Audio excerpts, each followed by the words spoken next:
Today we will hear from foundational Black Americans responding to a Jamaican man saying foundational Black Americans should not get reparations because we already have civil rights. Check it out. I came across this video that was posted by Love Jones about this Jamaican professor named Jason Hill, who wrote a whole book about why Black Americans have already got reparations. Therefore, we should not get reparations because they've technically already been paid out through the Civil Rights Act and affirmative action. Hill is a philosophy professor at DePaul University, joining us this morning to this part of our series looking at Black History Month. Professor Hill, you wrote a book, What Do White Americans Owe Black People? How did you answer that question? My argument is that reparations, by and large, have already been made to Black Americans through the 1964 Civil Rights Act and through affirmative action programs, through cultural reparations, I argue, have been made through Black Studies programs, and basically, the 1972 Employment Act, and that a free society can really go no further in making restitution to a group of people who might have been suffering from the residual effects of slavery. I'm going to play the second half of that video here in a second, but for somebody to write a book about something means that they're committed to that topic on another level. So he is hard set dedicated to the idea of Black Americans not getting reparations because he says that we already got it through the civil rights movement and through affirmative action, which for the most part, Black Americans were not the only ones who were benefiting from affirmative action. That was like all minorities, including white females. Are those financial reparations? No, because there are no slaves still alive today. There can be no, on my reasoning, going by the logic of the Civil Liberties Act of 1988, there can be no direct financial compensation. I find this kind of stuff to be really disturbing because why are you so committed to something that has nothing to do with you? You're not the descendant of chattel slavery in the continental United States. So why are you over here writing whole books and whole dissertations or whatever on why another group of people that you're not a part of should not get something? It has nothing to do with you. And see, this is the type of stuff that frustrates Black Americans. This is the reason why we have a lot of these back and forths are starting to really go on, because people are seeing like, why are you inserting yourself into something that has nothing to do with you and trying to shut down something that has nothing to do with you? You're basically undermining a plight of Black Americans. I think that people are terrified of Black Americans having some sort of economic power or growth. I really think that that's what it is, because there's just nothing else could make sense. There isn't any other reason. There must be a fear of Black Americans getting some sort of financial compensation or having access to capital that we've never had access to, or having some type of economic power that we've never really had. And I think people are actually really terrified of that. I think that there's more Black immigrants, especially, who are terrified of that than even white people. Just from what I'm seeing. Like, people will call us divisive and call us coons for working for ICE, but they do stuff like write books on why we don't deserve reparations. So is this not coonery? I would love to hear from somebody who's like Jamaican or Caribbean or even African. Is this not coonery? Is this not divisive? Is this not undermining? What do y'all think about that? Or y'all just ain't got nothing to say because when it comes to somebody doing something against us, it really don't matter?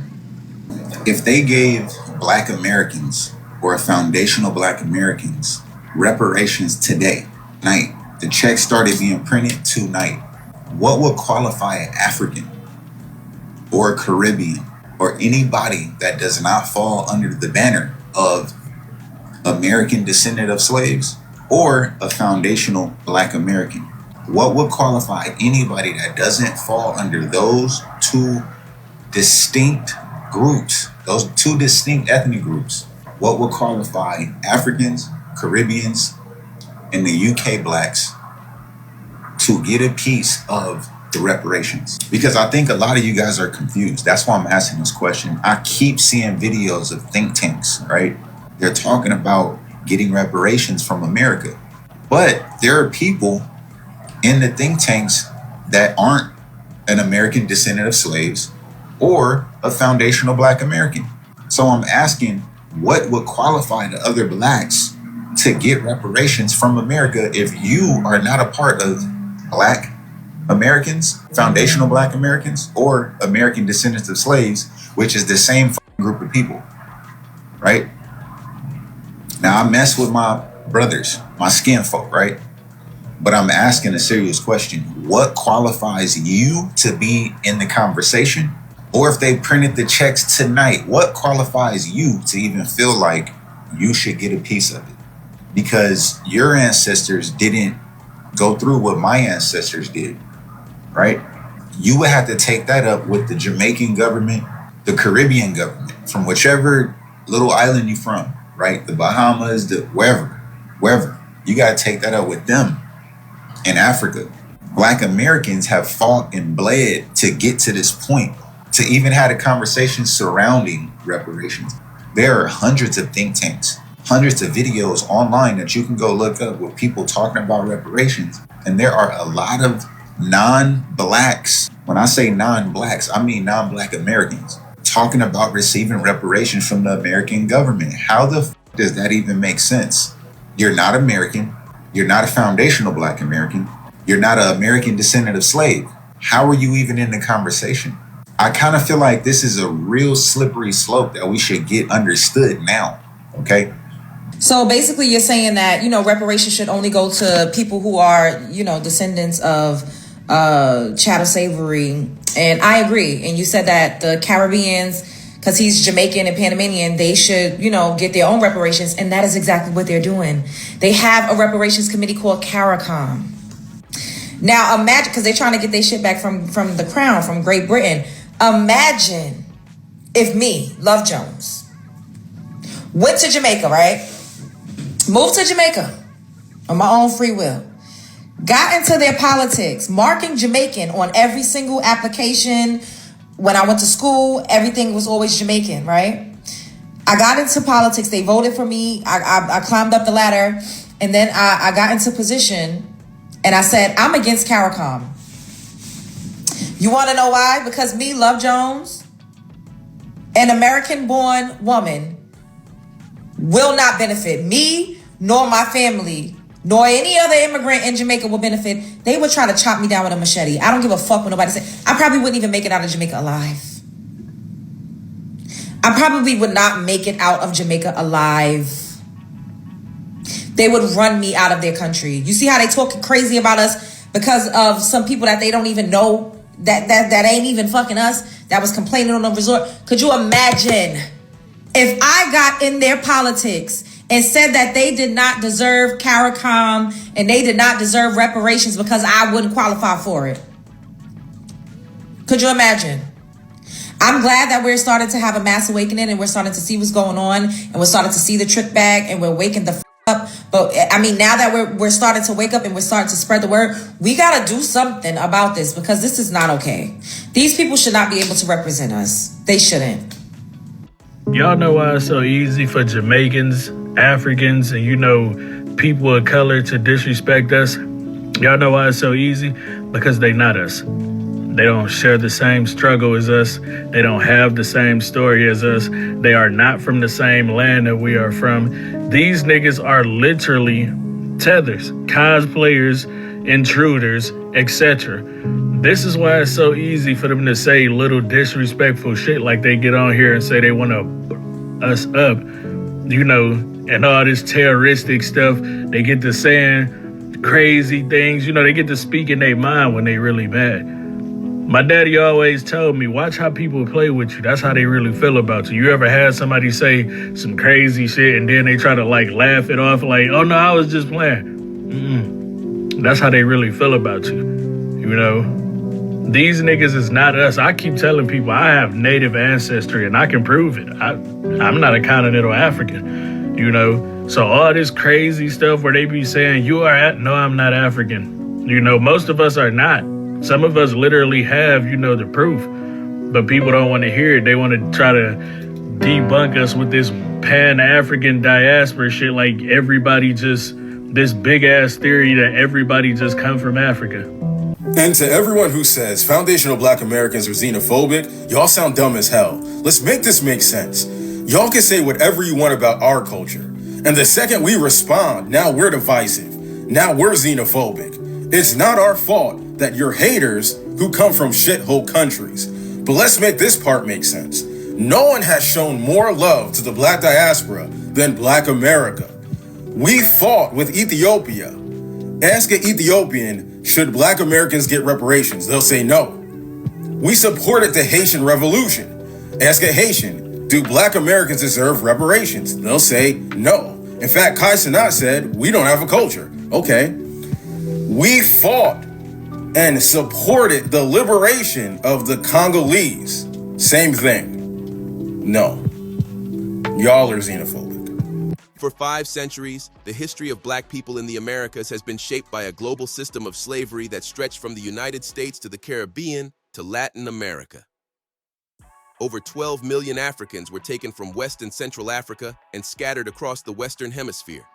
While only about 5% were brought to what is now the United States, the vast majority were transported to the Caribbean, Brazil, and the rest of Latin America.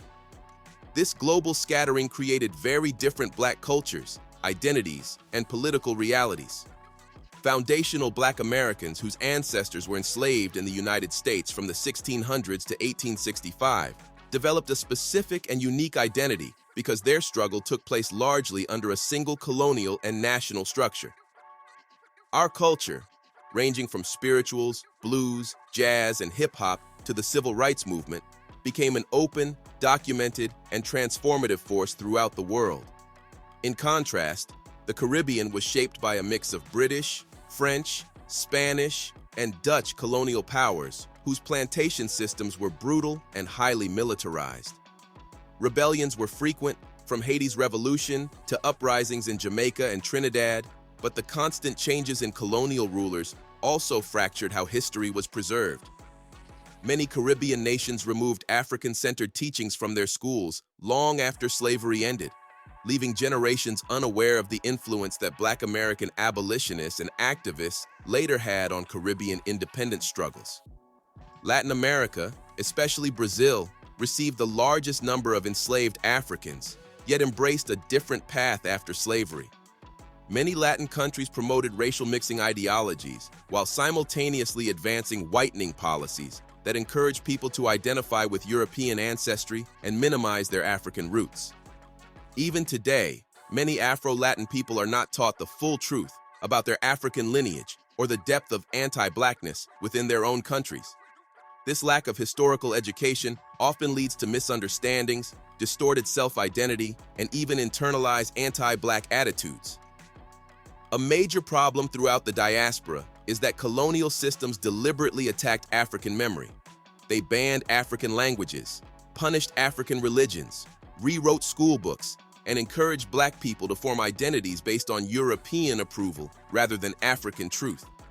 When people do not know their history, they become vulnerable to stereotypes, misinformation, and narratives designed to divide them from one another.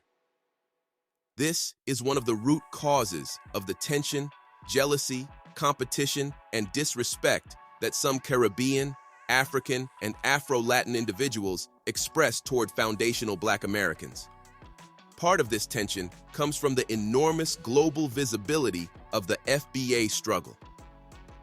The Black American fight for civil rights, voting rights, desegregation, and equality became a world-defining force. The music, culture, political leadership, and resistance strategies of Black Americans influenced movements in Africa, the Caribbean, and Latin America. For some, this worldwide impact generates admiration, but for others, especially those who were not taught the true history, it can spark a sense of competition or even resentment.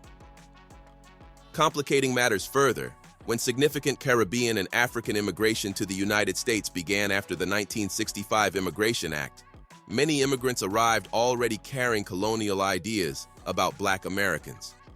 Many had been taught that Black Americans were lazy, violent, ungrateful, or culturally inferior, stereotypes created by European colonizers and exported worldwide through media and propaganda. Ironically, These immigrants were entering a country whose hospitality they gained only because FBAs had already endured centuries of suffering and fought for civil rights that opened the doors for all non-white immigrants. Yet this historical truth is rarely taught in the countries people migrate from. White supremacy has always depended on confusion. It praises immigrants as the good blacks, uses them politically to undermine FBA-specific claims like reparations, and promotes a false narrative that Black Americans have contributed little despite centuries of forced labor and unmatched cultural impact. It is great to see the awakening happening among foundational Black Americans. It is definitely a new day. Tell me what you think about this topic. Hope you find the information in this video informative. Feel free to like, subscribe, share, comment. Thanks for watching.